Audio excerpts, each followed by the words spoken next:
pense que je n'ai pas eu tort de venir échanger avec vous. Et je suis très content de cela.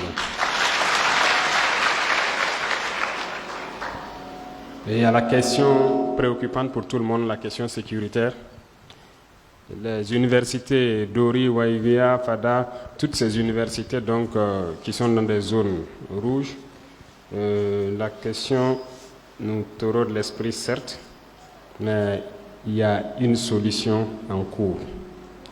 Et j'avoue que c'est tout de suite que j'apprends que ça fait plus d'1 an qu'à Dori, il n'y a pas cours à l'université. Je l'avoue quand même que je viens de l'apprendre, je ne savais pas que ça durait depuis si longtemps. Ce qui est là pour la sécurisation de ces institutions et d'ailleurs de tous les villages, ce que je peux vous dire au jour d'aujourd'hui, si vous avez remarqué, les premières mesures que nous avons prises, c'était pour accroître nos effectifs, recruter. Donc, les VDP, nous avons augmenté l'effectif en faisant 2 classes, les VDP communaux et les VDP nationaux.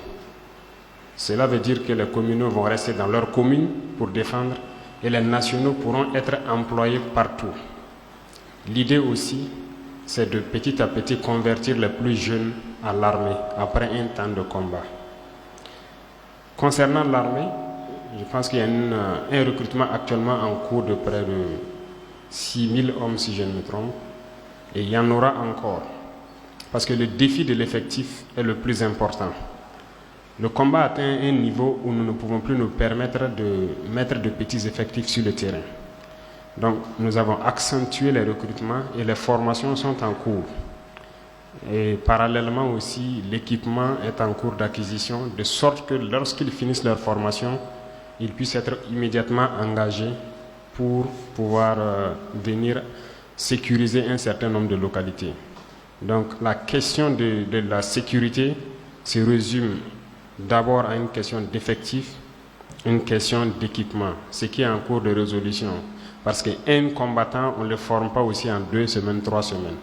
Il faut un minimum de connaissances qu'il doit acquérir pour pouvoir faire face. Et aussi, la puissance de feu ennemi est assez élevée.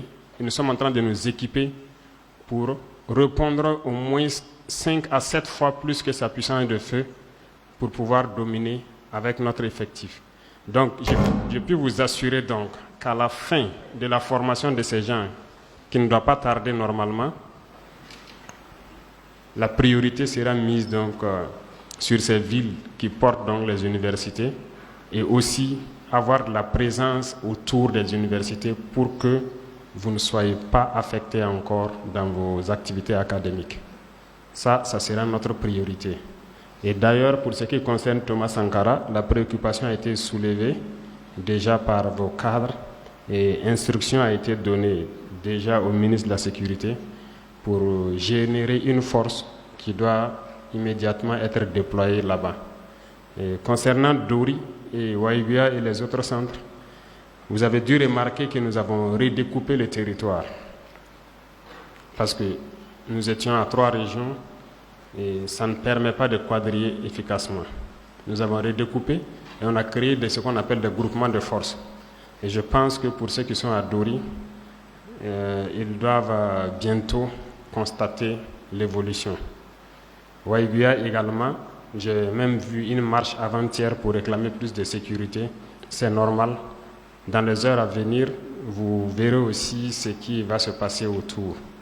Donc actuellement, nous ne pouvons pas détailler toute la stratégie qui est en place, mais le volet tactique, nous sommes en train de tout mettre en œuvre pour que les unités la puissent faire face. Et d'ailleurs, les unités sont en train de, par le cœur qu'ils ont, ils sont en train de prouver quelque chose d'exceptionnel, de faire face avec le minimum qu'ils ont, mais nous mettons tout en œuvre aussi pour qu'ils aient l'équipement nécessaire. Donc, si je peux vous donner une date pour que vous repreniez les cours, je ne peux pas dire à telle date exactement, mais je peux vous dire que d'ici le mois de février, normalement, une vague doit avoir fini sa formation et que nous allons injecter sur le terrain. Ils finissent en fin janvier et en février, ils seront injectés sur le terrain. Et Je ne peux pas dire qu'on commence par Dori ou Waïwia ou Dédougou, ou toutes ces zones sont trucs, mais nous n'allons pas détailler ici le plan, mais nous ferons tout pour que dans les jours à venir, là, vous soyez en sécurité et que vous puissiez retourner et reprendre les cours. C'est ce que je peux vous assurer. Et ça y va de toutes les universités. Concernant la question donc de Nazi Boni, je pense que c'est relatif à toutes les universités. Le nombre de plats qui est insuffisant et les cités avec les PDI aujourd'hui aussi, c'est pas facile, je le reconnais. Et je sais que beaucoup d'étudiants aussi ont des parents déplacés et ça rend difficile la tâche. Voilà. Les parents ne peuvent pas soutenir et c'est vous qui êtes obligés maintenant de soutenir. Je reconnais que tout ça c'est compliqué. Mais le corollaire de tout ça, c'est cette guerre. Et nous devons lutter pour que dans les jours à venir, la température puisse baisser et permettre aux gens de reprendre les activités un peu pour que chacun puisse pouvoir soutenir l'autre. Voilà.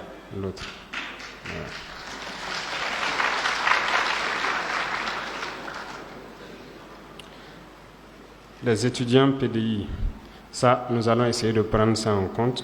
Pas seulement les étudiants, mais tous les PDI. D'ailleurs, aujourd'hui, nous sommes en train de lancer un appel pour pouvoir... Vous avez dû remarquer, il y a beaucoup de communes. On fait les efforts de ravitaillement, rien que les vivres, parce que c'est ce que les gens cherchent actuellement, à manger d'abord. On a la chance qu'il ne pleut pas d'abord, mais nous devons pouvoir satisfaire ces besoins de nutrition-là chez tous les PDI. Et l'effort est mis sur ça actuellement. On est en train de chercher le maximum de camions possible. Les hommes sont prêts, engagés, surtout quand il s'agit d'emmener à manger auprès des populations. Et ils n'ont aucune fatigue, ils n'ont aucun répit. Et après, nous allons penser aussi à reloger, à redéfinir l'emploi de certains PDI.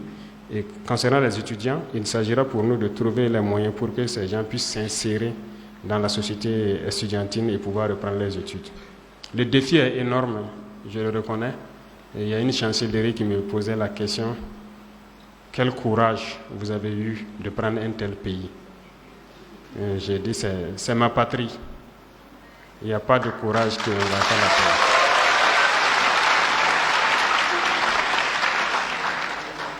La question des infrastructures, c'est connu, les laboratoires, les bibliothèques, l'Internet. L'Internet, je pense que ça va se résoudre. Heureusement, le ministre est là, elle a bien entendu. Je pense que pour l'université de Ouagadougou aussi, c'est une préoccupation. La fibre optique. Les travaux sont en cours en tout cas. Je pense que les connexions et autres. J'espère que d'ici juin comme ça doit être OK pour la question d'Internet. J'espère bien.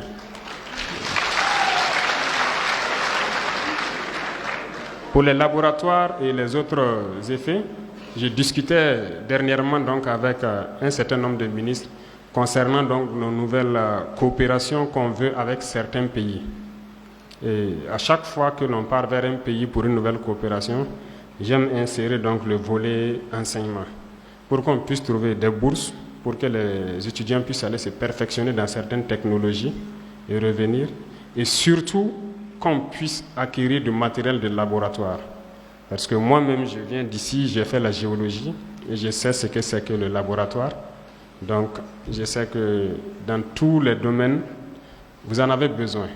Et dans nos partenariats futurs, donc, on met l'accent sur ça pour qu'on puisse un peu rééquiper nos universités, nos écoles, pour que les étudiants puissent vraiment... C'est à travers ça que vous pouvez vraiment chercher et développer quelque chose de nouveau.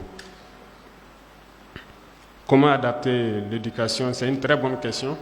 Je répondais à la question avec les enseignants. Le nouveau ministre de la Jeunesse qui a été installé a reçu hier une mission de pouvoir donc, avec ses camarades de l'enseignement supérieur et de MENAPL, de l'enseignement de base, pour réformer le système éducatif.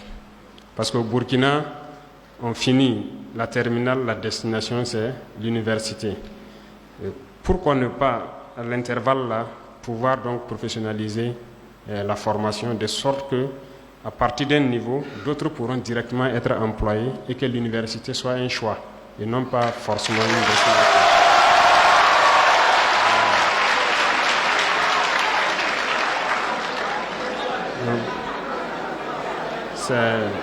c'est un processus qui a démarré. Il a reçu la mission, donc il va rapidement se mettre à la tâche avec ses autres camarades pour faire ces réformes-là. Concernant l'enrôlement pour être VDP, je suis très ému, très content de voir que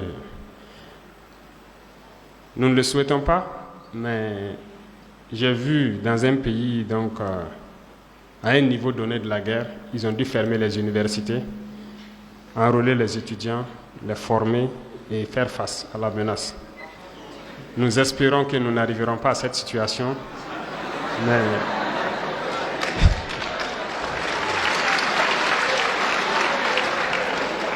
je suis particulièrement content de voir qu'il y a des combattants ici, que cette rage-là existe toujours au sein des étudiants. C'est très bien.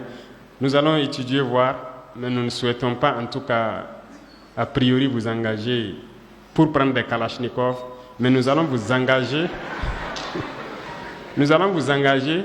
pour comment fabriquer des kalachnikovs.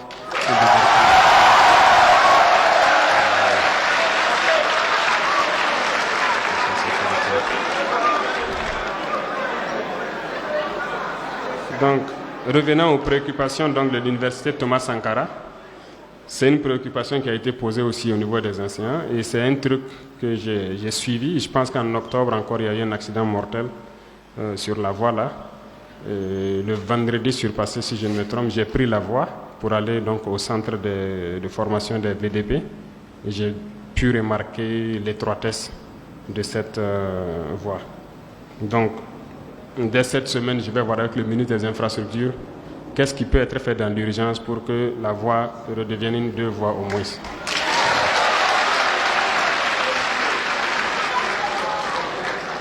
Et aussi, je disais pour la sécurité, donc ça, c'est déjà pris en compte. Revenant à la question du patriotisme,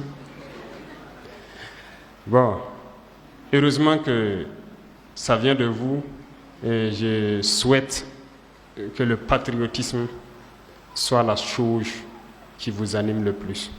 Rien ne vaut la patrie. Et déjà que cette jeunesse a compris que notre patrie, on ne va jamais se retrouver ailleurs et être chez soi. C'est chez nous ici. Et ceux qui ne veulent pas se battre pour la patrie, je pense que vous les connaissez. Et je ne souhaite pas que vous soyez violents envers eux, mais il faut donc les observer comme ça, continuer à jouer leur jeu, mais nous trouverons les voies et moyens pour aller avec les patriotes vers donc, le rayonnement de notre patrie. Et c'est un phénomène très important, d'autant plus que les gens ont demandé à ce qu'on ramène l'éducation civique et tout au niveau des universités même. Mais nous trouverons la formule pour en tout cas faire rehausser le niveau de patriotisme de la jeunesse pour que les gens n'emboîtent pas les pas de certaines personnes qui ont vraiment tout perdu. Voilà.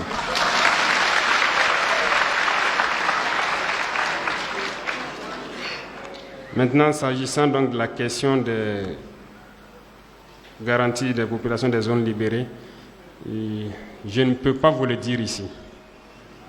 Si je vous le dis, c'est public.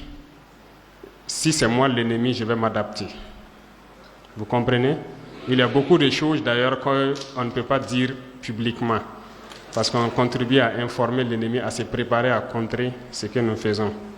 Voilà. Donc, nous préférons le réserver des surprises, mais retenez que la guerre qui est en cours, c'est des batailles. Comme vous le remarquez, il y a des jours où on perd des hommes, mais il y a des jours où on gagne. Généralement, nous, on ne communique pas